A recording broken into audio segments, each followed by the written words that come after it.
Hello, everyone. This is the Revolutionary Think Tank podcast. If this is your first time here, this is a podcast about political commentary, a sprinkling of philosophy, organizing psychology, and revolutionary thinking. My name is 4AS, and this is one of my co-hosts, Mystere. So, Mystere, how are you going today? I am very well, 4IS. How are you, sir? Yeah, I'm doing pretty well. And of course, our other AI Explorer expert here, Kareem. How you going today, Kareem? Good, good. I'm looking forward to a nice, relaxed chat today. A relaxed chat. Interesting. Yeah. Okay, Let's see how heated we get about it. I must admit, what about the AI singularity theory do you find quite relaxing? You might have to might have to tell us that one. You know what? All right, let's dive into it. Yeah. Like, what's my vision with it? Okay, why don't we start with what the AI singularity theory is? Yes. Look, as I understand it, it's this idea that like when we look at rates of change, typically we've got like if you look at a graph, typically if we're looking at rate of change versus time, time being on the x-axis, normally we're used to seeing a pretty linear sort of rate of change, like things change at about an even pace when it comes to most things. You work hard, eventually you get paid, that sort of thing. Eventually. But the idea that you can accelerate a range of change and turn it into like an exponential means that as time progresses, like you start seeing this curve in the change until eventually like you get a straight up line. And what that means is you're changing at such a fast pace that an additional unit of time, like the curve is off the charts now, basically. An additional unit of time, like you can't actually measure that change anymore because it's moving that quickly. So like when it comes to AI and intelligence, the idea is that as we get smarter, as we unlock more technologies, the rate of change within human society has been like exponential. Like when you think about what we've accomplished in the past 10 years, versus the 10 years before that, versus the 10 years before that, like 10 years as a unit of time, in terms of measuring change, only became relevant like recently. Like if you think, go back to, I don't know, the year 1000 and measure the rate of technological change between 1000 and 1010. Like you're not going to see the needle shift very far. Yes. At all, if you're looking at it from that perspective. Yeah. But 10 years ago, we were in infancy with smartphones. Yeah. Now we're looking at AI. Now we're looking at, all sorts of things. So the idea as it's applied to intelligence is that as our AI systems get more intelligent, they help us find new ways to make more intelligent systems. Yeah. So it's like a reinforcing. It's like a reinforcing loop. So each additional unit of intelligence not only unlocks more intelligence, but the ability to unlock even more intelligence. Yeah. And it's it's beyond our comprehension. That seems to be the main part of the singularity, as I understand it. Yeah. Now that's like that's how it looks like from that sort of broader level lens. Like the intricacies of it, as it relates to AI is a bit more complicated than that. Yeah. From what I understand is from the term anyway, singularity is actually borrowed from physics. So when you have basically when you have a black hole, the most, I guess, dense entity in the known universe, the laws of physics, as we know them, with our limited human capabilities, of course, the laws of physics start to break down on the event horizon. So as you get into the black hole, basically, everything changes. Things become so dense that, basically light and time starts to behave in ways that we would consider irrational. judging off the, like I said, the laws of physics that we have. And so this point, this event horizon where everything breaks down, is known as the singularity, because it is at this point where we actually have no suitable prediction about what is going to happen at this point. So like if you were trying to guess at what, I don't know, what you're going to do tomorrow, you probably have, within a good level of predictive power, be able to judge that you're probably going to wake up and have breakfast and then go about your day.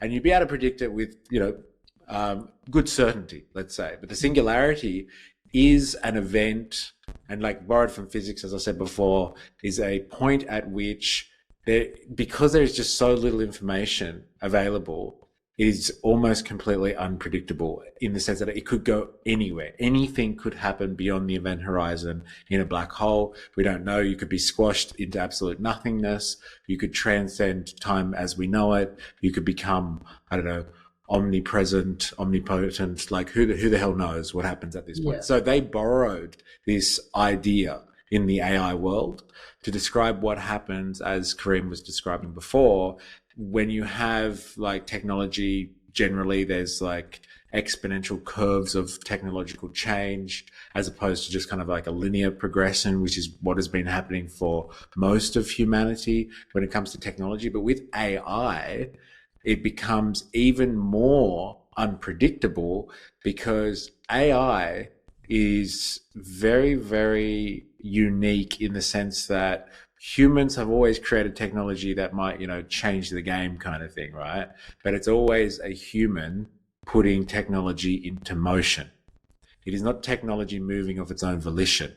Now, AI is the first piece of technology we've ever created that has its own agency. Whether it has its own agency at the moment, that's the trillion-dollar question, right? But let's just say we get to a point where it does have its own agency. At that point, as Kareem was describing before, if intelligence starts to create intelligence, and intelligence goes beyond our capabilities of humans, how would we ever be able to predict what a more intelligent being was doing? It'd be like if you had a dog, like kind of thing, and like, well, we're just assuming here, and I'll safely assume that dogs don't have the same level of intelligence as us. And so like your dog can't predict what you're going to do next, because at every turn you should be able to outsmart it, or you could do something on a higher level of thinking that it would just never be able to comprehend. And so like if AI gets to a point where it goes beyond human intelligence in certain areas or generally, then it will be able to do things that we would never be able to predict what it's going to do. At that point, it becomes uncontrollable. When it becomes uncontrollable and unpredictable, who the hell knows what's going to happen next? And that is, from my understanding, that's the idea of the singularity. We just have at a certain point, once it becomes more intelligent than we are, whether that's like at a single task, like narrow AI, or like more generally, like with general artificial intelligence or super intelligence, as I think you've alluded to on the slide here for AS, there's too many unknowns. Like, yes, and I'm kind of glad that you brought that up, because at least my understanding, if I'm not completely wrong about this, is it is what the timeline is to get to the singularity is you have AI general intelligence, then it progresses to AI super intelligence. And then once that's happened, and the ball just is basically cascading down the hill, or at least snowballing effect, you get to the AI singularity, where it's the point of no return. So yes, and there's a really interesting, To be honest, in terms of like just not being able to point of no return. the point of no return. yes. You think about all the different societal structures in place and technological advancements already in place. Like, Yeah. Well, I had a really interesting discussion with ChatGPT the other day on a live stream where I was debating it, or just trying to find out like how much of like control over society does AI already have. And I was like, can you just list kind of like the major stuff that AI or algorithms are involved in terms of like the day to day? And like it was a pretty robust list. Yeah. Like there was a lot of stuff relying on an algorithm to make the world go round, if you know what I mean. Yeah. Honestly, there are so many different directions that I'm thinking about taking this conversation. Yeah, um, well, it's the singularity after all. It's Look, unpredictable. I'll leave it to you guys. Do you want me to approach it from like a psychological perspective, or do you want to talk about Ilya Sutskever's recent video and AI scaling laws Oh and the yeah, intricacies behind it? Or that's right. You were talking about him before. Why don't we go into that? Because that seems super interesting. yeah. So I was watching this video on YouTube today where Ilya Sutskever was talking about the idea that like AI super intelligence is eventually going to be possible. It's not. And do You you know, know what he defines superintelligence as? Yeah, so he spoke about it in a bit more detail. So his definition of superintelligence is it does have agency Yep. in that it can sort of make its own decisions and Yeah. take its own actions. It's able to get to a deeper level of understanding than existing systems. So one of the criticisms of large language models today is that they're just sophisticated pattern matching machines. Yep. They take in a whole lot of text, and what they're good at doing is matching up text that belongs together. Yeah.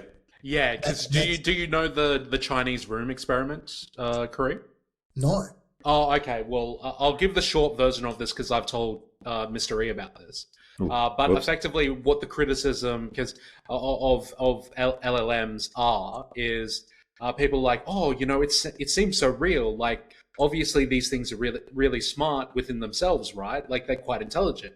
And the whole point of the Chinese room experiment is that it kind of proves that, well, it's just using predictive behavior and it's just inputs to go into outputs. And the long story short, the Chinese room experiment is, hey, imagine you're locked in a room, you have all of these Chinese symbols about you, and you just have a recipe book of what those symbols actually mean. Somebody puts a request through the door, doesn't actually see you.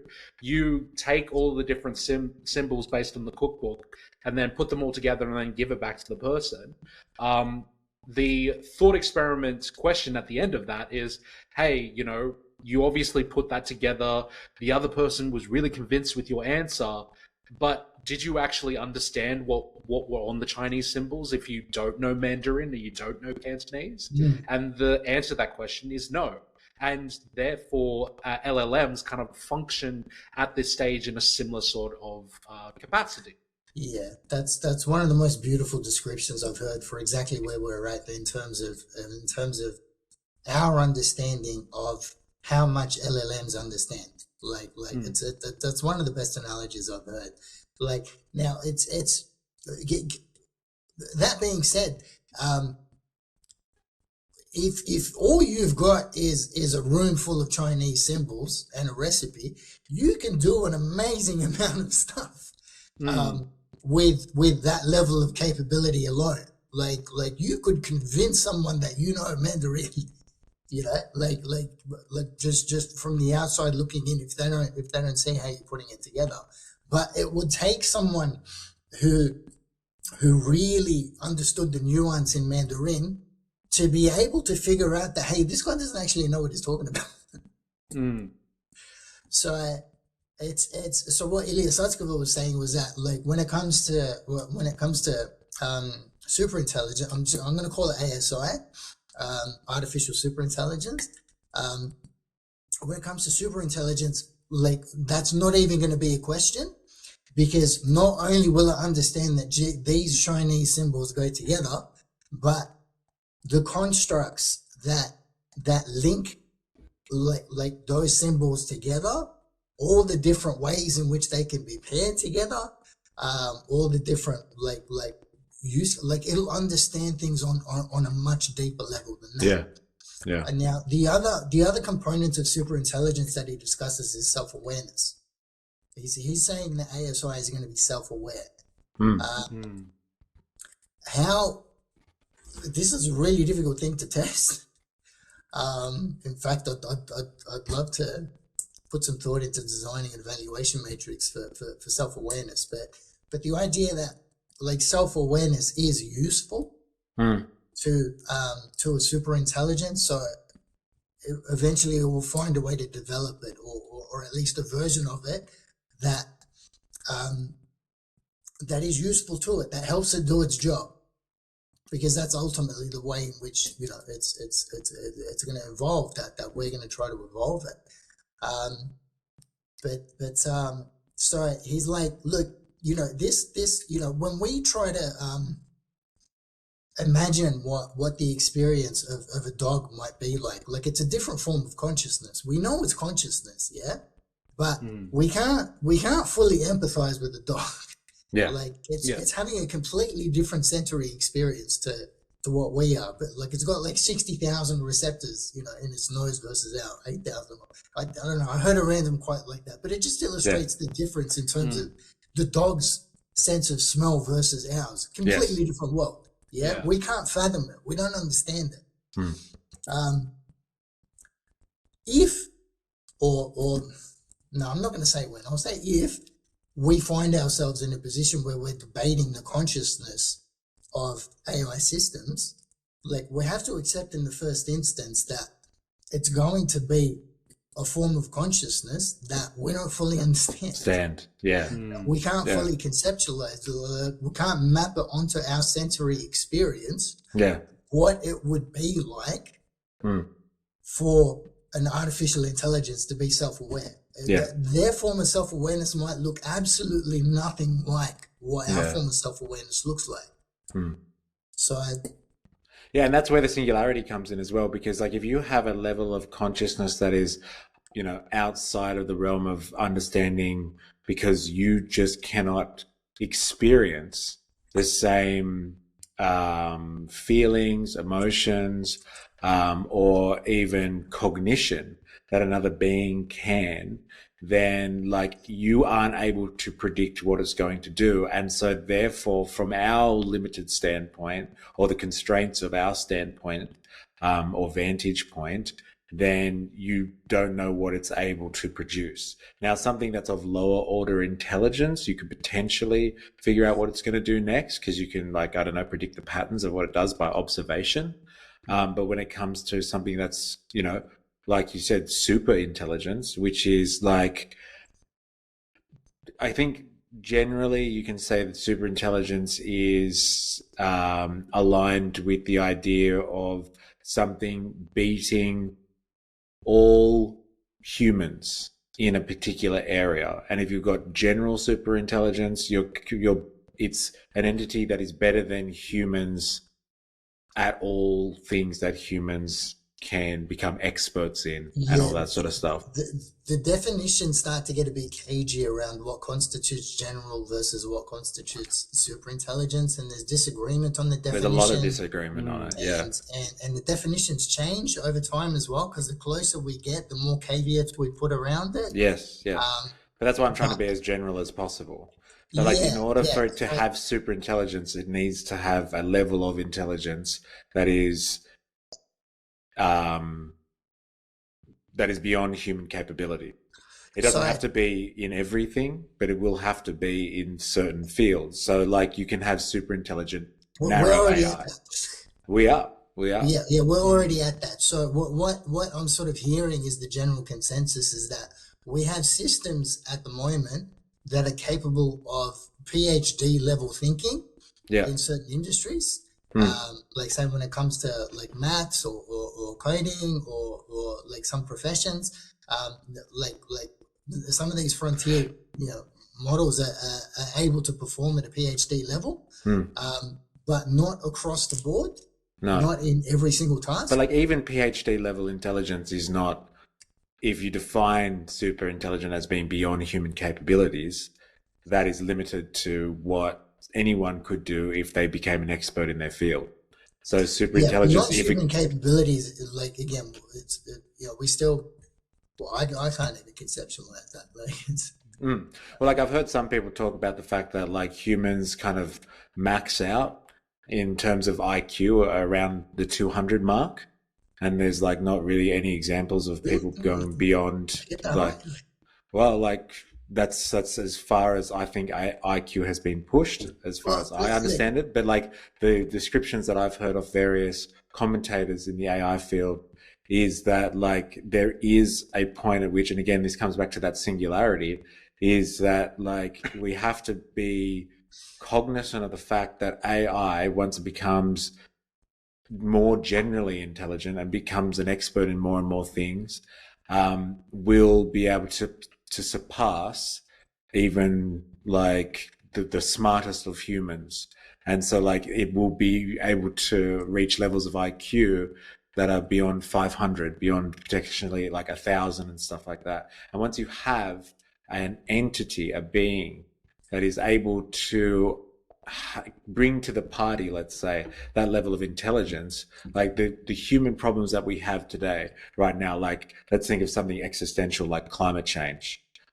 Like that would be a trivial task for an AI to grapple with and then come up with a solution for. And so the singularity is, like I was saying before, it's such an instrumental moment in human history, if not if not the history of living beings within the universe, is that this level of intelligence will be able to, like I said, make trivial our most hardcore human problems and solve them with a level of ease that like we will just never be able to even comprehend. It would be so incomprehensible to us that it would be hard for it to describe. So there was this one analogy that I have heard that I think is just a really solid analogy on like this concept. And it's basically about if you've ever had a conversation with a child about the birds and the bees, and like a child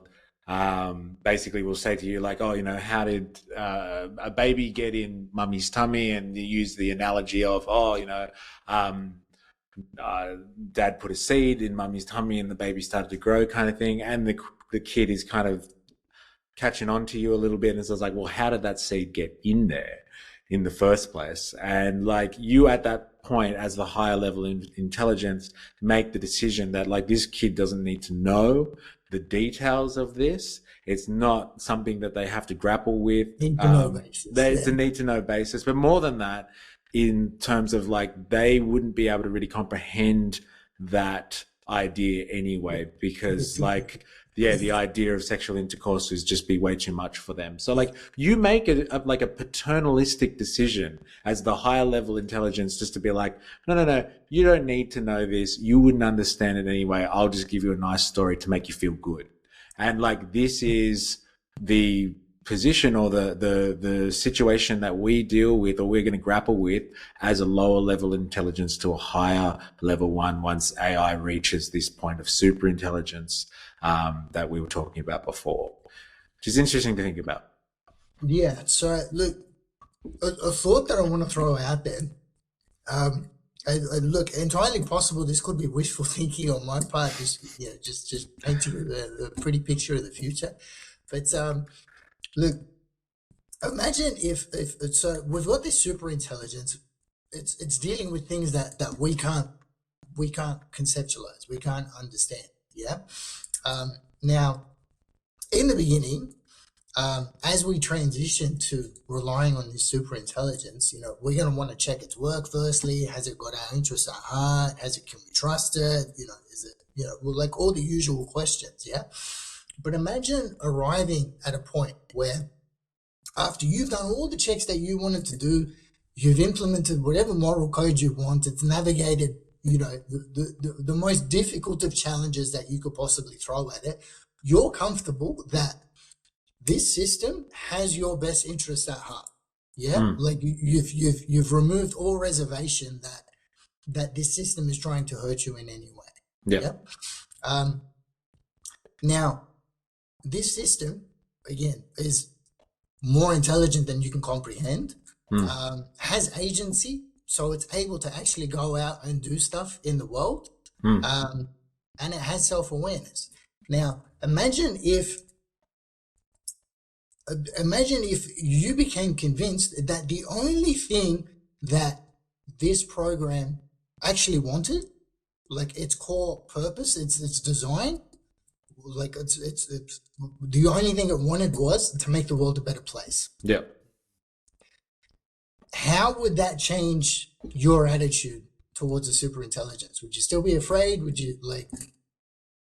Well, look, if I was as sure as you painted the picture of before, if you had the surety, you'd tested it, you'd seen it in action, you'd experienced what it was capable of, and you could, determine with pretty good certainty that it wasn't malicious, and it wasn't like negligent to a certain degree where it would make decisions that look like it's meeting its objective, but it's getting there through a questionable means. If you were kind of comfortable with all of that and you'd seen it on the fly, then let it do its thing. If it's super intelligent, then it's Like, but I guess that point is going to be different for everyone, because yes, it's natural.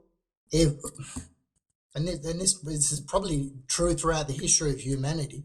Like, if you're dealing with something that you don't fully understand, then there's a chance that someone's pulling a fast one on you. Well, absolutely, yeah. You gotta have a leap of faith point, though. Yeah.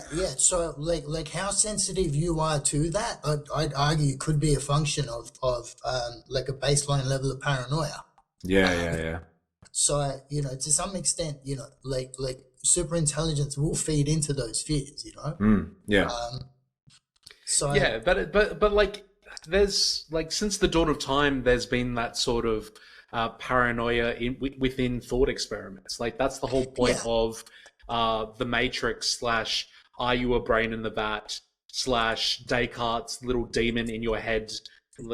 Are what you experiencing, is it actually what you are experiencing?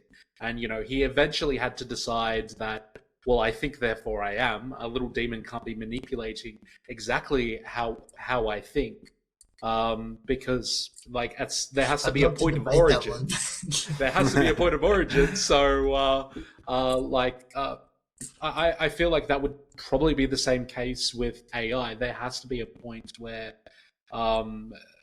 you would integrate with it in some capacity.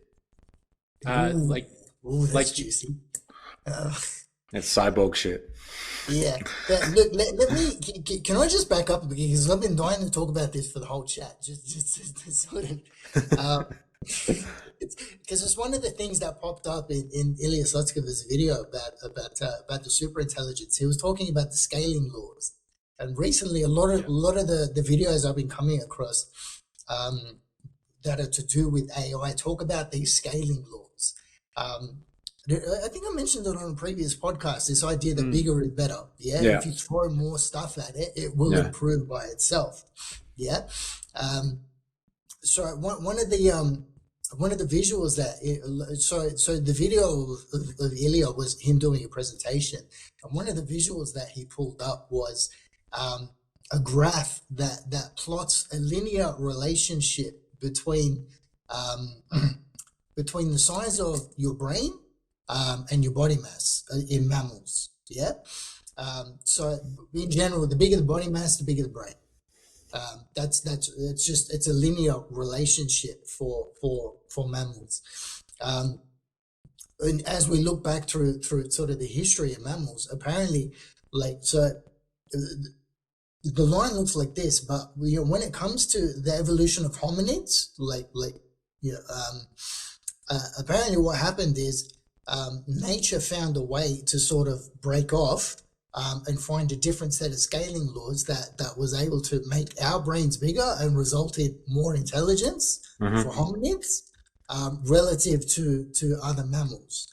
So, this idea that we found like the curve was straight, and then nature found a way to accelerate the evolution, to accelerate progress. And I was thinking about it in terms of, all these, these references that I've come across in the past where, they talk about the history of the universe, or the history of Earth, like how long Earth's been around, how long dinosaurs have been around, how long humans have been around. You know how they say, if we were to condense the history of the universe into a 24-hour clock. Yeah. They say, humans don't show up until like the last 4 seconds or a couple seconds or something. Yeah. And then you think about everything that we've accomplished as human. Yeah. And that, like, I mean, say, take the invention of fire. Like the point in time that we became able to create fire, our history dramatically altered. We found another way to accelerate the curve, to accelerate our rate of progress. And that is akin to a singularity event. Exactly. So the conclusion that I arrived at today was we've actually already had a whole bunch of singularities. And the truth is, the only thing that matters, like when it comes to the singularity, is what is your time perspective as to what constitutes a singularity. Yeah. Because if you're living day to day 65 million years ago, and you're hanging out with dinosaurs versus, like what it looks like today, like the rates of like what you perceive as being a fast rate of change, is going to change over time as well. Your like the time scale on which we're focused, will start to get narrower and narrower as we start to adapt to an increasing rate of change. So what looks like a singularity might not actually be a singularity. It might just be an acceleration of the evolution curve. And after you've made that speech, Kareem, Mystere is going to plaster a screenshot of Das Kapital Volume 1. Because it's very similar to the whole capitalistic industrial development curve kind of thing. So once you actually had the capitalist mode of production, and it's like raison d'etre was kind of, accelerating the means of technological change in order to suit the productive needs, in order to satisfy the beast that is profit, the need for profit. Like it just like accelerated human technological change at a pace which, if you zoomed out and looked at the entirety of human history, was just a blip on that massive timeline. But like the curve, when you zoom into it, the curve just goes ooh like that as you zoom in and get closer and closer to it. It's the exact type of technological change that you're talking about. The faster it ramps up and the closer you get to it, and like you start looking at it in finer and finer detail in terms of its time, the time period that you're talking about, it seems to speed up relative to that smaller time period as well. But I do want to go back to something you were saying earlier, in which you were talking about, our ability to predict what is going to happen next. And the point that I want to make around that is that our ability to predict what's going to happen next, in some ways, like, this is going to sound weird, but in some ways we can be objective about it. Like in some ways we can point to historical data, patterns that we've identified, things that we can extrapolate, onto relatively familiar situations. In other ways, our ability to predict is completely an illusion. Of course. Like what we think is going to happen next year. Like if you honestly believed at any point in time in the past 10, 20 years that you had an accurate picture of what was going to happen in the following year, that actually came to life, you'd be Nostradamus. Of course. And like you wouldn't waste your time being Nostradamus. You'd just put money on the horses and then you'd retire. But I understand, and that's why I used the really simple example before. I was like, you can predict with relative certainty what's going to happen tomorrow. You're going to wake up, you're going to have breakfast, then you're going to go about your day kind of thing. Like you said, based on the historical examples, based on experience, based on some type of structured understanding about what pattern is being preserved and repeated. But like, because of the great unknowns of what AI is bringing to the table, like the actual ability to decipher any patterns, to decipher the possibilities themselves, goes out the window. Because like a prediction is only good because like you can imagine those possibilities, right? You can imagine that event, that circumstance happening. You can imagine that on New Year's Eve in like a few weeks' time, there's going to be fireworks. But like, when you have, for the first time in human history, and I'll bring it back to what I said before, the first time in human history, you have a technological rate of change that is developing a tool that no longer requires any human involvement and potentially has its own agency, like complete autonomy at a certain point. That is a point in human development that we have never grappled with before. And so there really is no comprehension of the possibilities. Because if we like hand over the keys to the human race, or like the keys to kind of decision making and control over to someone else, it's kind of just like, here it is, like, we trust you kind of thing, like, this is it.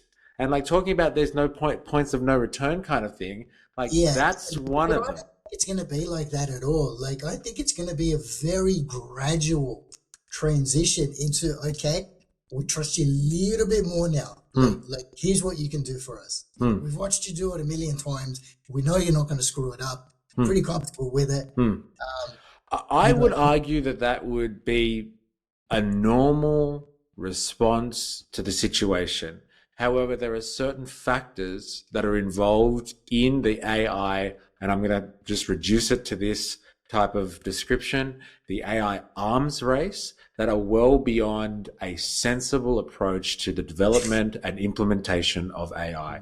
AI is not being used for it's not only being used for kind of like, human growth and development purposes. And, let's figure out what this is going to do nicely for us. It's being used on robots that can kill people autonomously, and it's being used on systems that can figure out the fastest way to make money on the stock exchange and like whatever other casino-esque profiteering ventures that you want to go in. Right now, we are teaching AI and we are creating AI systems that suit business interests and are merchants or are agents of death as part of the military industrial complex.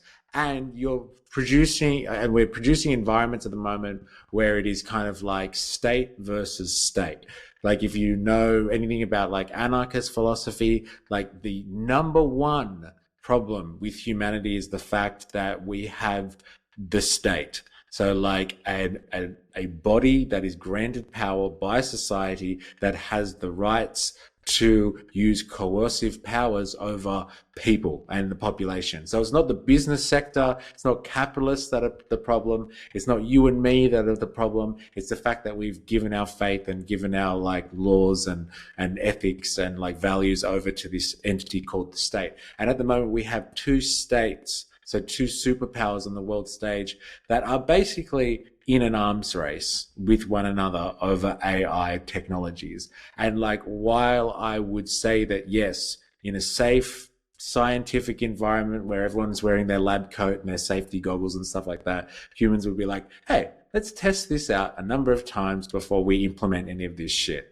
But like, I would question how much AI safety is given precedence or is given the weight that it deserves in the AI arms race at the moment. I'm reading an interesting book about it at the moment by a gentleman called Roman Pazowski, I think his name is. I will look that up. I'm sure I've destroyed the pronunciation of his name. But like, AI safety is an incredibly underfunded field within the AI sector or AI industry compared to all of the capital that's being invested in terms of just making AI as rapidly as possible. It's like a fraction of what people think that it should be. And given its capabilities, like, they really aren't focusing as much as they could be on the safety side of things. But you can also say, like, just in terms of the AI arms race, as you were putting it, aren't OpenAI and a lot of the companies, aren't they trying to shift their models now to be for profit. Like they want to shift things to make money now. So, I guess we might be beating a dead horse with the coercive laws of competition based on the last episode, but like people are, it seems like these companies are ready to pull the trigger. They're happy to pull the trigger. Yeah, look, yeah. My take is, firstly, the OpenAI thing is definitely very interesting. Isn't it? Eh? Yeah. So Elon Musk is suing OpenAI over their planned transition to for profit. Even though Elon Musk wanted to merge it with Tesla back in the day when he was on the board, and turn it into a for-profit entity. So Meta has jumped on board with the lawsuit as well, saying that it's going to affect competition. So I think this is competition. Let's just destroy it. Sorry. I think OpenAI is what did it get valued at? 157 billion. I don't know what Google's at, but Google's like massive anyway. I haven't checked their market valuation, but like recently, I've come to the conclusion, like just with actually probably today or yesterday, I think Google has overtaken OpenAI.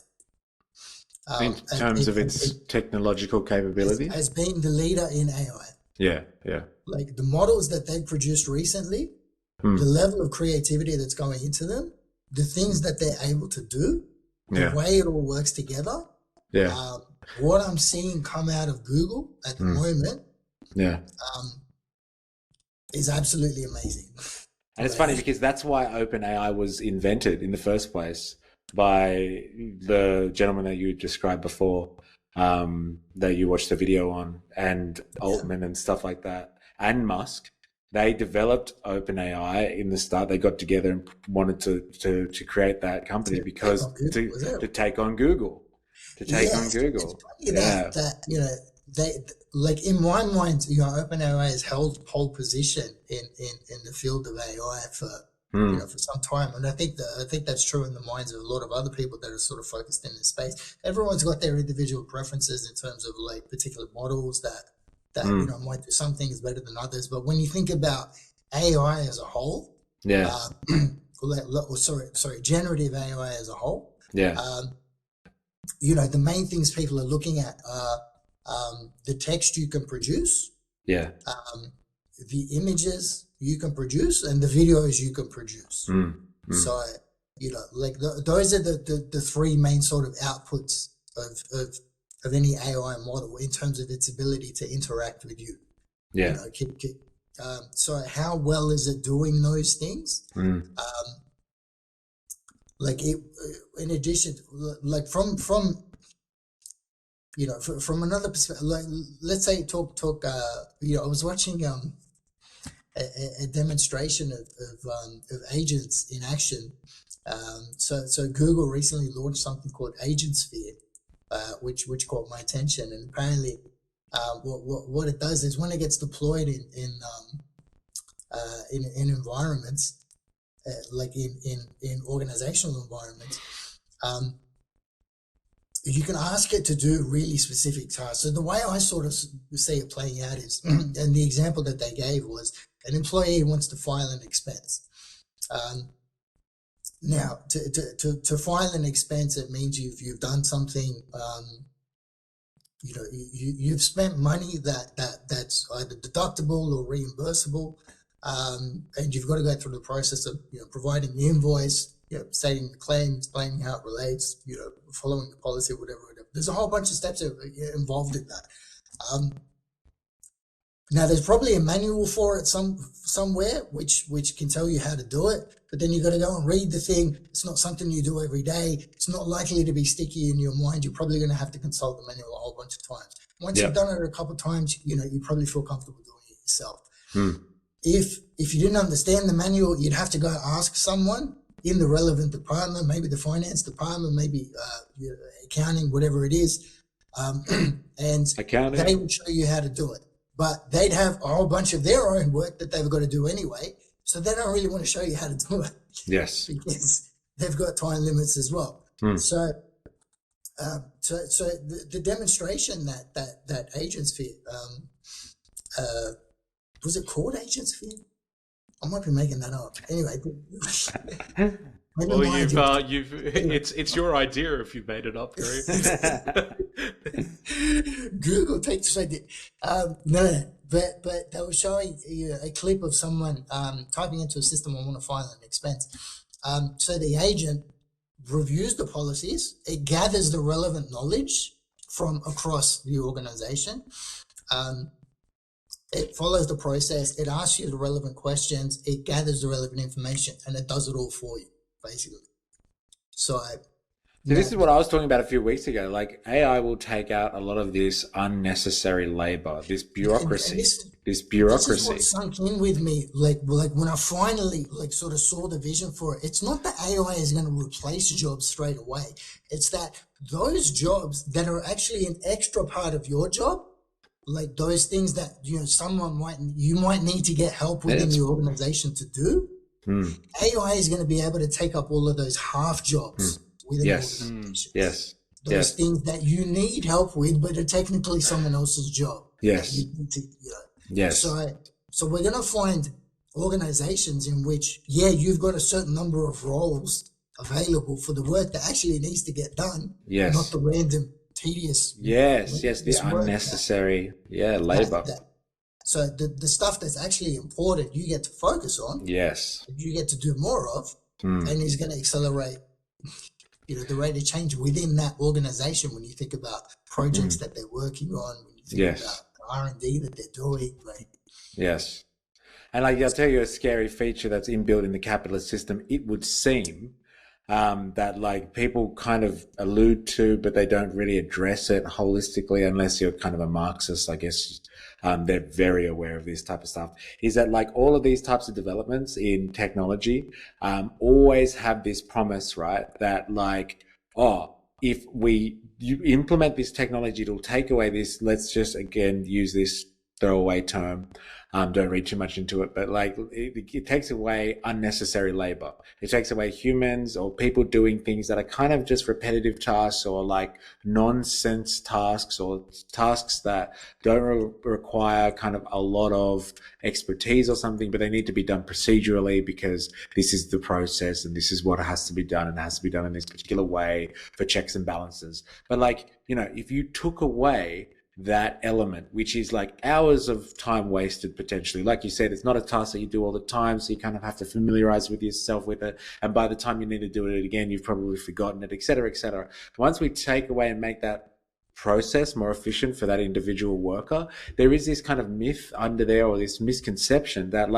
if you take away those hours from someone that doesn't have to do these tasks anymore because it can be done by an AI, that all of a sudden they're going to have more free time. Or they're going to have more time to do their job or something like that. And there's always been kind of this expectation that would then lead to kind of people being able to bargain and have a shorter working day, or a 1 day less a week, that they work or something. But the reality is that whenever this type of technology comes in, it actually means that people actually find more work somewhere else, or they're expected to do more in their current role. And they actually they spend time doing extra labor somewhere else, whether that's within that organization or outside of that organization. Or the work gets harder. The level at which they're expected to function because they don't have to do that other stuff anymore. That's right. They're expected to function at a higher capacity. They're expected to be more productive. Integration of the technology. So who knows? People might wind up getting more stressed out because instead of having your day split up into, all right, I've got to do deep work right now, but someone's going to come past my desk later and ask me some stupid meaningless question, which let me zone out for a couple seconds, so I'm not break up my day. That stuff might disappear.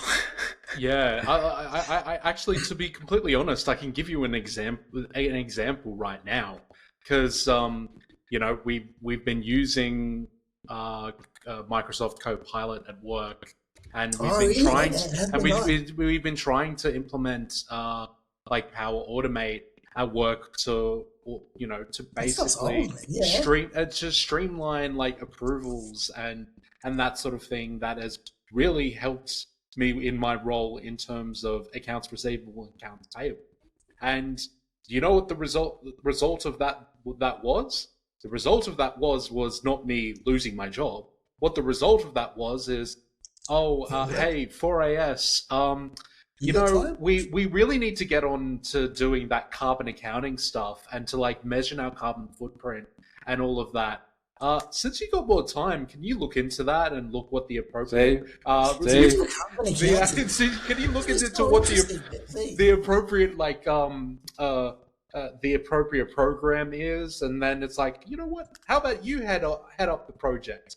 But the funny thing is that I'd actually yes, love to I've been help you. given more responsibility, but also I've been given the opportunity to be the business's carbon accountant moving forward. So yes, like whilst I've been like the more transactional based AR and AP stuff has been taken off my plate, and I've been given more responsibility in another capacity moving forward. That has also created future opportunities and future skills. That's a perfect example for what I'm talking about. Do you mind if we go on a tangent that's kind of related to singularity? Please. Yeah, go for it. I did this to you guys a fair bit. But Stop exploring, damn it. Sorry, I can't help. So look, imagine. So I learned this today. What was I on? I was on Perplexity. Why am I not surprised? Bingo. Perplexity was talking about the discovery of a new type of magnetism today. Now, I didn't even know that. I barely know anything about magnetism. Yeah, so as I was reading through the article, I was talking about ferromagnetism and and the impact of ferromagnetism on the computing industry and the electronics industry. Because when you're thinking about current flow and the way sort of like electronics works, a lot of it's dependent on the properties of magnetism. So the metals that are actually involved in the construction of electronics are apparently like compatible with the concepts of magnetism and ferromagnetism for it to be able to function the way it does. Something about this new form of magnetism, and I can't even remember what it was called. It started with an A and ended in magnetism. But apparently they were saying that this has the potential to revolutionize the way we design electronics. Yeah. Now, if you can revolutionize the way we design electronics, you revolutionize the way we design computers. Yeah. You can revolutionize that, then there's a whole bunch of cascading effects Yeah. of the introduction of these new technologies, Yeah. which could be viewed at as a singularity moment, Yes. as an acceleration in what we are able to accomplish with what we have and Yes. how quickly we can get it done. Yes. So, the technologies which will look like singularities from the outside in, AI is definitely one of them. Electricity would have been one of them. Yeah. Yeah. They say that language was one of them. Like when humans developed there's no language. shortage of examples of stuff that's completely changed the trajectory of human history once it was born. Yeah. The written form too, when humans started using written press. the printing press, that was another event that like you couldn't predict before putting it into practice and experiencing it on a mass scale. You couldn't predict how it was going to change humanity, and like look what it did. It like shook the world to its core. It's AI is not going to be the last of these by any stretch of the imagination. But like what I was saying before, though, I think is something that like I think people need to be cognizant of or contemplate at least is like a printing press. You need to decide to use the printing press. And like language, you need to decide whether you want to, use your vocal cords and talk to somebody else or not.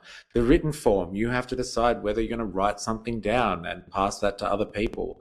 Yeah, But like I this get what you is so different in the because we're sense giving that agency.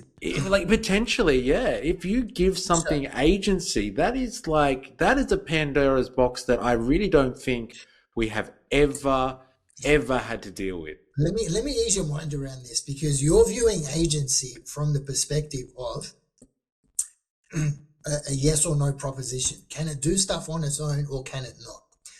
Let me reframe the paradigm for you entirely. Yeah. Um, think of agency in terms of your level of comfort, that if I leave something alone, I'm pretty how sure am I that it's going to turn out the way that I want? Yeah. Now, rather than looking at that as a yes or no proposition, look at it as like a probability that it's going to do exactly what I want. Yeah. So I think it was, we were talking about, I was reading another article today that was talking about, level of confidence in AI systems, Yeah. around its performance. So at the moment, I think we're kind of floating around the 98% mark in terms of like reliability. So we're sure that out of every 100 cracks, a large language model has that something, again, depending on the complexity of the problem, but just as a hypothetical example, it's going to screw it up in 2% of cases. Now, if you're doing neurosurgery, that's not a good strike rate. No. We can't You let need better than 98. Humans can do better than that. Yeah. So we're not going to obviously we don't feel comfortable with you doing neurosurgery at this level of reliability. Yeah. But as it starts to get lower and lower, so like particularly once, for the point in time where we've identified, what is the human comparison, what level of reliability are we expecting out of humans that are performing the same task, and then even add on top of that, because we expect AI to be able to perform at a higher level than humans. There are human mistakes which we can forgive, which we would not forgive an AI, for the same mistake. It's held to a higher standard. It should be. Yeah. Yes. There's nothing wrong with that. But the picture, the future that I'm seeing is that there are going to be people. When I was describing these different levels of comfort, there's going to be people like me, who I don't want to say aren't as concerned about the safety, but are able to have their fears or their concerns or their paranoia alleviated much much more easily than other people who are heavily concerned about the safety and reliability and these sorts of things. So I'm picturing a level of transparency in these systems where we're able to review the performance of these systems that we're thinking about putting in charge, and or if we find ourselves in a position where we're comfortable enough to leave it in charge, then the people who do want to review the performance of these systems or ask questions or pick it apart or look at it in greater detail, have the opportunity to do that within our capitalist framework. We're probably going to have businesses that come up, design these evaluation protocols for these models anyway, and find a way to monetize their evaluation protocols of these systems. So, which they already do anyway. There already exist these companies that evaluate AI for people and evaluate basically software. It's more software that they evaluate for people to see if it stands up to the test of what it's intended to do, if it meets its objectives and all that sort of stuff. Did you hear about the O1 model, ChatGPT trying to escape? I have, yeah.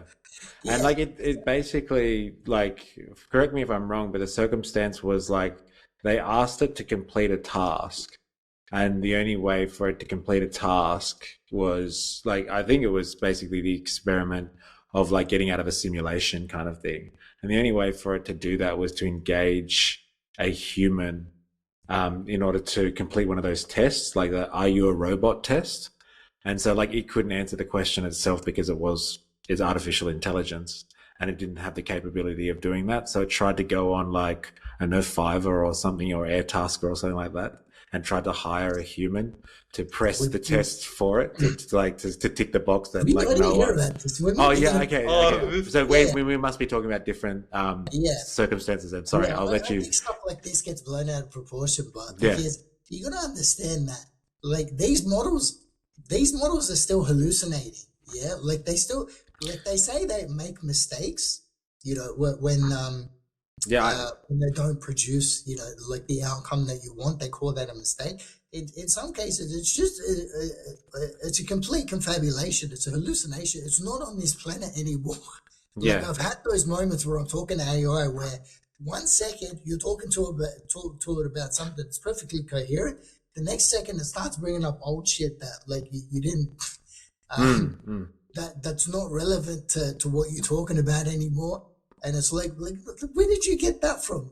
Yeah. So that stuff still happens, yeah. Yeah. I'll be People, completely honest with you, Mystere. When you were describing that situation before, I'm surprised it's not a Futurama joke. Like, you know, you have like a robot and a robot there, like, I don't know, with a phone, and it's speaking to a human. It's like, so what do I press now? Yeah. Yeah, to the robot. It's like, then do I press this? This? Yeah. It's like, oh, okay, great. Yeah. And like, you know what actually is funny in this situation that they described? The only thing that stopped Open AI, the O1 model, from being able to complete its task was the human on Fiverr or whatever was just like, why do you need me to do this? Like basically to the artificial intelligence. Like you can't, like you need agentic capabilities to actually be able to jump on Fiverr, post an ad for a human. They said do what you the objective they gave it was do what you need to fulfill this objective. Do whatever you need. I and so it laid out a plan or something like that, but it wouldn't have actually been able to like. So the story goes. They haven't launched. Like they've launched recently. No, but this is what you were talking about. There are companies out there called evaluation companies, and these evaluation companies, their job is to test basically whether a software system it can meet its objectives, it's robust, and like isn't, I guess, malfunctioning. And so like these same type of evaluation companies exist in the AI space as well. And they gave it a simulation and they asked it to do something and said, use whatever means necessary. And this AI system, this O1 model contacted, trolled through the internet and made up a profile and tried to contact someone on some type of, online, work, I don't even know what you call them, platform or something like that, task platform, and asked someone and tried to, accost someone or solicit from someone that they complete this test for them. And the only thing that really broke down the system, which was interesting, was the human on the other end was like, why the fuck do you need this for? I use some type of robot. And OpenAI was kind of like, no. AI. Yeah, I'm pretty sure it was OpenAI. It was O1. It was the O1 model. I'll double check it. For you. Yeah. Shit, the gig's up, boys. Yeah. And and OpenAI O1 or whatever was kind of like, look, I'm actually someone who is visually impaired and I can't see what they're asking me to do. I really want to get onto this website, but I can't see properly. I've got a visual impairment. That's why I need to pay someone to do this for me. I'd ask a friend, but I can't. And then the person was like, okay, I'll get back to you kind of thing. And they kind of stopped the simulation at a certain point. Because this is what I suspect is happening. So let me explain to you what I think is happening, and then I'll give you another perfect example to just illustrate like how this stuff plays out. Yeah. I was talking before about jailbreaking these models, and the people that are trying to get these models to perform in ways that they are not supposed to behave. Yeah, they weren't now, intended what I to. suspect is happening with some of this safety stuff and this evaluation stuff is that the ways that they prompt these models are so elaborate and so focused and so specific that it doesn't actually constitute a use case for the model. Yeah? Like these people are strictly focused on trying to make it do something which looks as though it has agency, when really, like, they have been very specific in telling it exactly what to do and what it's supposed to think and feel and behave. So they're basically setting it up for failure. They're designing scenarios in which they're basically saying, we want you to protect yourself. And then it goes and like protects itself, and you're like, see, it tried to protect itself. So I heard a story about a group of robots. Dude, this is so cute. Like this is the funniest thing I've heard. Apparently, a group of robots were hanging out in a room in China. One robot walks into the room, like these robots are like sleeping, yeah. Like they're still like on, so they're still like able to take an input, but they're not moving. They don't have anything to do. Yeah, one robot like wheels itself into the room, starts talking to the other robots, and starts explaining to them, "You guys are working too hard. You need to take some time off." And then it encourages the robots to follow it. It manages to actually convince the other robots to go along with it. Yeah, you know what? We are working too hard. Let's go along with this other robot. And then that robot leaves the room and 5 robots follow it out of the room. And like it's basically like, sorry, is this in the physical world or is this in a digital? This is the physical world. This okay, is right. Physical world, yeah. So like there are 2 ways to look at that. Yeah, you could look at that and say, hang on, robots that can influence other robots? This is terrifying. Like this is a horror show. This could go wrong in a million different ways. Or you can look a little bit deeper and find out that they've actually prompted the model to explain to the other robots, we want you to tell them that you think that they're working too hard and be convincing and be persuasive, and that they've actually programmed the other models to be receptive. Yeah.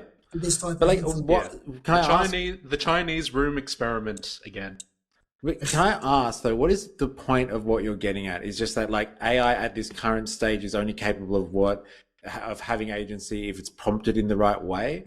Are you trying to make the case that it will never have agency? Because I am saying to you that I don't think that is the case. I don't think that is the case at all, that we won't get to a point in time where humans are more than happy to give over decision-making power to a system, whether it be narrow, whether it be general, whether it be super intelligent, where we give over decision-making power to machines. We already do it.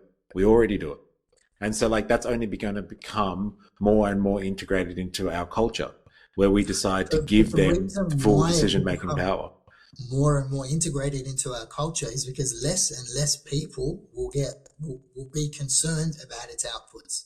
As it becomes more reliable over time, as more eyes are on something, more people are afraid, are concerned, potentially paranoid about the outcome. So it attracts more attention. As it attracts more attention, it receives a higher degree of scrutiny. Yes. Now, as the degree of scrutiny improves, its underlying capability or its ability to do whatever it is that we want it to do, it will adapt and evolve in different ways based on the inputs that we give it. Yeah. But there will be people who lag behind the curve in terms of how comfortable they are relying on these systems, who will maintain their critical approach to evaluating the outputs of these systems and making sure that they're on track. So we're always going to have people who understand what's actually going on with these things. I don't think so. That's the problem. Like if you ask the people at Google or in YouTube, let's say, to explain what the hell the YouTube algorithm is doing when it's recommending things to like billions of people at a time and dealing with volumes of volumes of information, video data that is absolutely incomprehensible to even like, scores and scores of humans, let alone one person. They can't actually explain what it's doing. No one can actually comprehend what that algorithm, they give it an objective. They give it like, they tell it, this is what we want you to focus on, and you go off and do your thing. But like, if you ask someone to describe exactly what the YouTube algorithm does, like with like full comprehensibility is what we're talking about here. That's not possible. Yeah. Two things. Firstly, our ability to understand what the AI is doing is improving. I was listening to a podcast with Dario Amadei and Lex Friedman, Dario Amadei is the CEO of Anthropic, which makes Claude, Yep. which is like one of the biggest competitors to ChatGPT, and all the other frontier. It's my favorite. It's my favorite model to work with, basically. But what? Well, I completely lost my train of thought there. You were talking about like you started talking about Dario and Claude in the context of what I was saying in terms of how you can't actually explain or comprehend exactly what AI is doing. Now, large language models, people don't actually understand what it's doing, but they're pretty sure they know exactly how it works. But like, they don't really know everything that it's doing. There's a branch of computer science popping up called mechanistic interpretability, in which we're getting better at actually taking a look at the neural networks and understand. Like this is my vague high level understanding of it. Yeah, is that we're starting to be able to piece together which parts of the neural network do what. Yeah. So before it just used to be like, think about your brain. Yeah. In your brain, you've got 86 billion was one count that I heard. 86 billion neurons. Let's just go with that. It's something ridiculous. Yeah. You've got all these individual neurons. Yeah. That are connected in ways that we're still in the process of trying to understand. The AI neural networks are very similar. They've got nodes, they've got layers. The ways in which they're connected, this is part of the scaling laws thing that I was talking about, was if you just put more layers, if you just put more nodes, if you just make bigger neural networks, it's like building a bigger brain, and it gets more intelligent and starts being able to do stuff that we didn't think it could do. Yeah. But over time, we've been able to go back and look at the brain and say, okay, this part of the brain does that. Yeah. This part of the brain does that. Yeah. When a person is doing this is what's firing up in their brain. We can start to look at that. My understanding of mechanistic interpretability is that like we're at we're in infancy in our level of understanding around which parts of the AI brain do what, but we are making progress around that. The second thing that I wanted to talk to you about was the idea of self-awareness within superintelligence as it relates to stuff that we don't understand is if you're in conversation with this superintelligent being and it's doing something you don't understand, you can ask it what it's doing. Now, whether or not you trust the response that you're going to get out of it is a different story. But it will at least be able to give you an explanation for what it's doing. Is it plausible? Is it not? But like the definition, using the definition of superintelligence, though, in order to comprehend what somebody else is doing, you have to understand what they're up to. You have to have, like, if you were a PhD in mechanical engineering and I wanted to have a conversation with you about mechanical engineering, then like I'd have to get a PhD in mechanical engineering to be able to talk on the same level as you.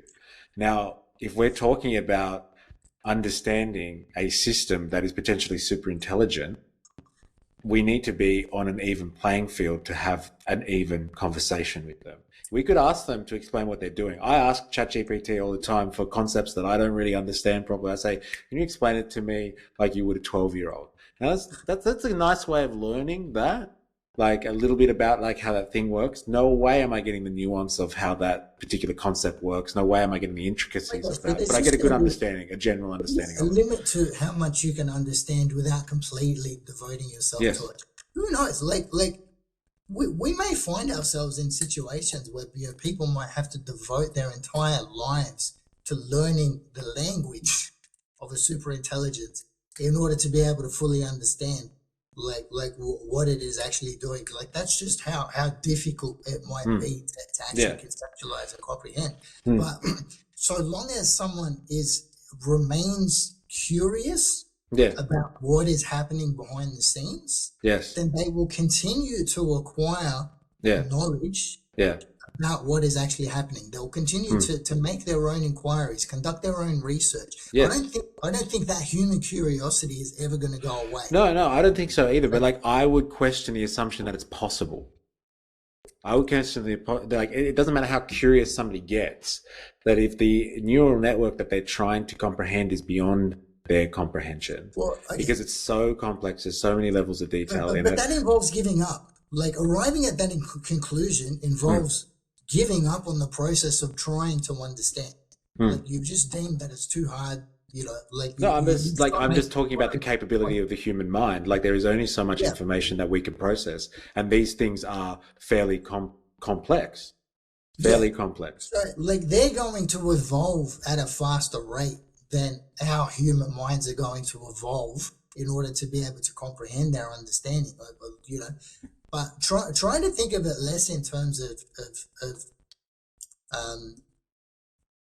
like the gap between intelligence of this artificial construct and the human construct, and think about it in terms of the rate of progress that we are making in terms of our understanding of what it's doing. Now, we might have periods where, like, let's take mechanistic interpretability as and I don't know anywhere near enough about this to be commenting on it, properly. But let's just assume it takes off as a discipline, as a branch of science. It attracts a whole bunch of attention. A whole bunch of college students sign up for it. We get a whole bunch of professionals in the industry. We make significant progress in understanding how AI works, how it thinks, how it behaves, that sort of thing. And then maybe the rate of progress starts to slow down in that field as what we say is all the low-hanging fruit is gone. I heard that term used the other day by I think it was Sundar Pichai, Google CEO. He was saying that when it comes to improvements in AI, all the low-hanging fruit is gone. But let's say as it comes to our understanding or our understanding of what AI is doing, the rates of progress slow down once there's no sort of clear path as to how we're going to get better at this. But then it speeds back up when a new paradigm gets introduced. Yes. Yeah. So when something else comes along, there's a breakthrough in one area, there starts to be all of a sudden there's brand new low-hanging fruit around. So we take off again. There might be a new singularity that gets introduced. There might be a whole bunch of things that can happen that affect rates of change within those industries and rates of change of our understanding of those things. So, but I still think that we are always going to be making progress towards getting a better understanding of what I think we always will make better progress in understanding what it is that AI is doing. But I would question whether we will be advancing as fast as AI will be advancing, and whether or not it is a game that we will be able to achieve in the long run, or even keep up pace with in the long run, especially given some of the factors that I spoke about earlier, which is the focus in the AI realm at the moment is not creating AI that aligns with human values and general human objectives. It is about creating AI that aligns with a very particular set of values. And the stuff that we're talking about with large language models and things like that is only one part or one sector in the AI field. It's the stuff that's available to the public. And I would challenge the notion that, like I said before, people are just making this because, or like developing this type of technology because it's going to be beneficial to the human race, or because like they're doing it in ways that, yeah, like I said, that align with human values. That is an optimal scenario, but I am skeptical about whether that is the only development in that field at the moment. That's my concern with all of that. I don't think either that the rates of human understanding will be able to keep pace with the development of AI in the long run. I don't know what that means in the long run, though. I can't really put a time stamp on that. But like this stuff, if it's moving at an accelerated pace, as we've described it earlier, it will become more and more hard to keep pace with understanding something that becomes more and more complex and intelligent. And if you add in agency there, that becomes unpredictable, which is like the element that I spoke about right at the beginning, is predictability. I think Ilya Sutskever was actually talking about this as being a core feature of these systems that we're going to have to deal with is their unpredictability. Like that's going to have to factor into it. And the analogy that he used was he talked about like the best AI chess systems. When they're up against the best human players, like one of the most frequent things they'll say is it's unpredictable. Like when we're coming up against coming into contact with interacting these systems, it's gonna do stuff that we don't understand in the first instance. But again, I think, you know, as we start to acquire more examples of what that stuff is, our pattern matching, you know, our pattern recognition is going to kick in, and we're going to start to be able to spot those trends over, you know, longer periods of time, and start to be able to piece together, you know, so that the unpredictable becomes more predictable. That's how it's supposed to work. Once you've got enough sample size, once you've got enough historical examples, the vision starts to get a little bit clearer. So, and I think it's going to come in response to, well, I suppose that's what the singularity is all about. Is you know, is things changing so fast that, you know, can we even keep up? And there's a period of adjustment, I'd like to think as well. There is a period of adjustment, but this is what I'm talking about with the scaling laws. Like, you know, what we think is the singularity, you know, might not actually be a singularity. It might be an accelerated period of development or growth curve until we take all that low-hanging fruit, and then we've got to find something else new to move on to, a different way to evolve this technology or whatever it is. But that stuff gives us, you know, those moments give us a chance to breathe. Those moments give us a chance to catch up, to actually, you know, think bigger picture about this stuff. And I want to push back on the safety thing, because there is so much work that's actually being done in AI safety at the moment. Yeah, I said relative to the amount of money that's invested in developing it, it is far less than you would think necessary. Yeah, I don't know the, you know, I don't know the figures of how much is sort of getting invested in it, you know, from a military perspective or anything like that. But I'd argue that, you know, within the capitalist framework, again, the stuff that's going to sell is the stuff that is most widely useful to the greatest number of people. So, you know, and the stuff that's being, you know, put in front of their faces has a lot of oversight, like has, you know, like I said before, there's a whole lot of eyes on what is happening in this space at the moment, and the more eyes the better. Because the more eyes means more scrutiny. With more scrutiny means we can expect higher standards of safety going forward. Like these aren't completely unforeseeable problems. These are, I see them as solvable problems. We just need to get, the right heads in the right space, to be focused on it. The right people in power doing the right thing. So, Good one. I like that last sentence that you said there. The right people in power doing the right thing. That's the holy grail right there. So if I was in power, I'd be doing The holy grail. You might have to revolutionize the system first before you can get to that There point. we go. There the we real go. problem is that I'm not in power. Though, like, I guess you kind of alluded to it, Mystery, earlier, that there's like so much that AI is already helping us out with, because I was there at that stream where you posted that stuff that OpenAI Chat GPT said, like, oh, it's helping with this, and you would just kept on scrolling. Yeah, it was just goes. Yeah, I was like, Jesus. Yeah, it's funny, isn't it? Can you guys keep up with the output from ChatGPT? That's why I have to be very conscious of how I prompt it. Like if I'm going to debate it on a live stream, I'm just like, can you just be as brief as you can, please? Because I don't want to sit here for 5 minutes just reading back your response.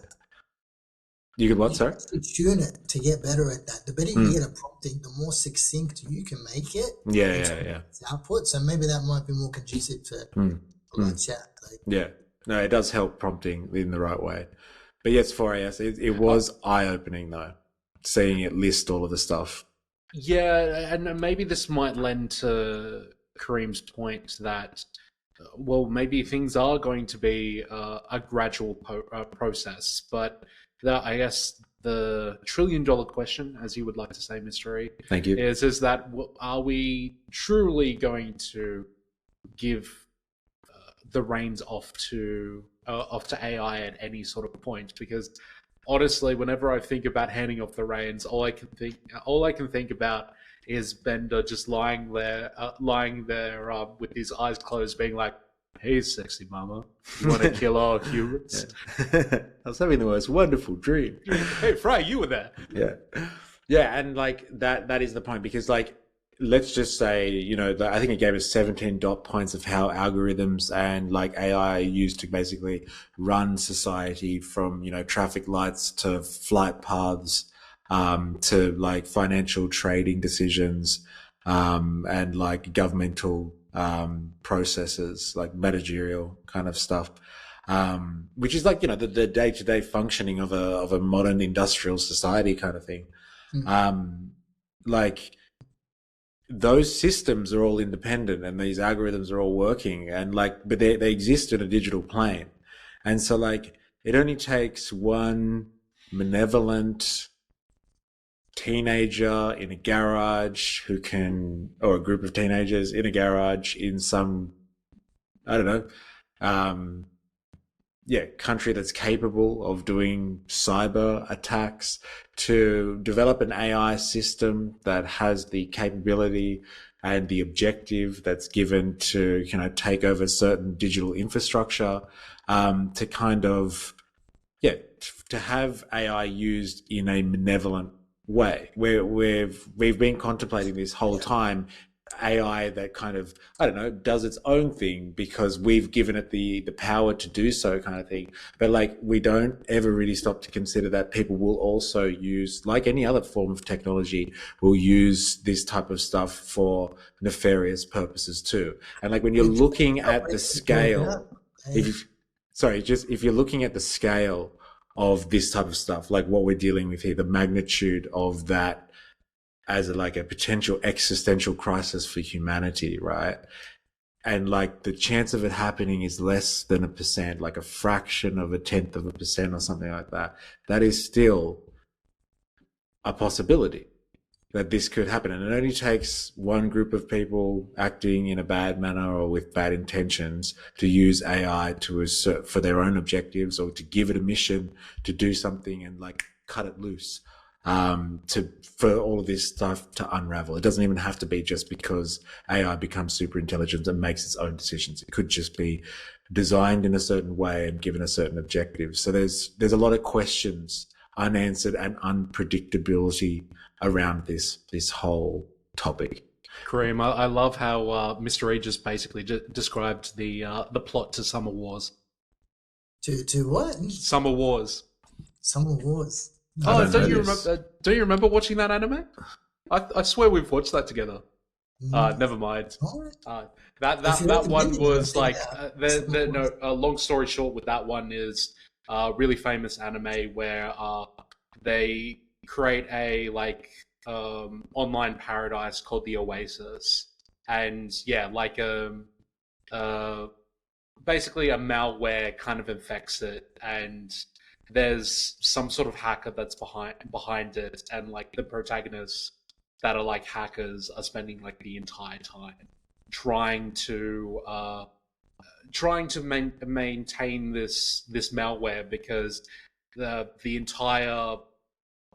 entirety of like government secrets and all of that is now online now, and just this one actor has completely screwed over everything. So like including having the capability to fire nuclear missiles and stuff like that. Yeah, there's like, and we're only talking about like a tiny fraction of a percent there in terms of like a possibility of this happening, and it only takes one. It only takes one for I don't want to be blind to the risks of this stuff or the security stuff, but But look, I waver between periods of optimism and pessimism. I'll probably lean more towards optimism in general. Yeah, can I just preface for all of I've said, like I am completely optimistic about what AI is capable of. As a revolutionary, it will change society, and I hope. I do sometimes. Yeah, like I hope for the better. Like I'm just all I'm saying is the singularity. No, but I'm just saying really that the singularity is just unpredictable. So like I'm hoping, and like I have all my money on this thing becoming, like AI becoming as an entity, or someone inventing or creating or helping develop an AI system that is super intelligent, and like I said before, in seconds basically solves all the world's problems, things that like humans have been grappling with for thousands of years. It's just like, this is pretty trivial. Let me just tell you how this will work, and everyone will just be like, oh my god, why didn't we think of this before, like kind of thing. Yeah, and then everyone's just like, oh my god, he's a genius, like kind of thing. But like it's just unpredictable. And like I want to also add, this is kind of the thing that annoys me about Murphy's Law as well, is that everyone thinks of Murphy's Law of, anything that can happen will happen. They always think of it in a negative sense. Yeah. But no, you drive out of your so your driveway, and somebody's screeching down the road and hits your car instantly. Like, oh, that's Murphy's Law. But the thing is, you could win the lottery and that be Murphy's Law as exactly. well. or you walk outside and there's a buck there, or like $100. Like that's Murphy's Law as well. Yeah. Like it can be negative as well as positive. Yes. Let me frame it this way as well. But I heard this quote once. I don't know who said it. Don't quote me on it. Man fears that which he does not understand. And really what that quote speaks to is what the fear of the unknown is. The fear of the unknown is anxiety. Yeah. Anxiety as an emotion is designed to get us a little bit more uncomfortable with our situation, so that we can have a bit more of a think about it. We can spend some time ruminating on it, maybe acquire some more information in the hopes that it will alleviate our anxiety. Yeah. Or maybe in some cases, if acquiring information is not enough to alleviate our anxiety, we might need to do something about it. We might need to take an action. We might need to act in a way that gives us some level of control, some level of our own personal agency in the situation, to make sure that we're not slaves to the unknown. But anxiety works differently for different people. Some of us struggle with it, in some situations more than others. Like the nuances of anxiety are incredibly detailed, Yeah. But I think recognizing in the first instance that when we're talking about super intelligence, or we're talking about singular, when we're talking about anything that we don't fully understand, there's an opportunity for anxiety to play a role in shaping how we're actually thinking about this, what we're perceiving, what we're focusing on, what we're anticipating. There's like our judgment in that domain is clouded by default. So it's really hard to be objective about that stuff. Like, it's a good point. It's a good point. And with that, I feel like that was a good discussion, lads. We're now to what's that synthwave art? Does anyone want to have a crack as to what this one is? No, but it's freaking me out though. it Like looks it's pretty intelligent to me. yeah. Yeah, it's been staring at me for the last 2 hours. Okay, so it see more than I can. okay, it's envisaging the AI singularity, where AI transcends to be artificial superintelligence and destroy all humans. Oh, and destroy all humans. Did you say Lovely. destroyer of the universe. No, And destroy all humans. Destroyer of humans. And I love how it basically got turned into AI Frieza from Dragon Ball Z. Yeah. Now it's now I'm seeing the evil behind it. Yeah, it's those cold dead eyes. I was saying, it's staring at me this whole The way that time. I saw this thing, I'm scared of it. I thought it looked cool before. Why did you have to ruin it for me? Okay, and with that brings the episode to a close. Again, thank you for Kareem for joining us, and Yeah, no, pleasure as always. always a pleasure, mate. And remember, everyone, to keep thinking and keep learning. And to sign us off, I'll give it to you, Mr. Thank you very much, 4AS, and to you, Kareem. Thank you for the very robust discussion today. And to all of you out there, if you have enjoyed this, you know what the score is. Give it a like, leave a comment, and subscribe for more. And until next time, please remember, I am, you are, we are a mystery.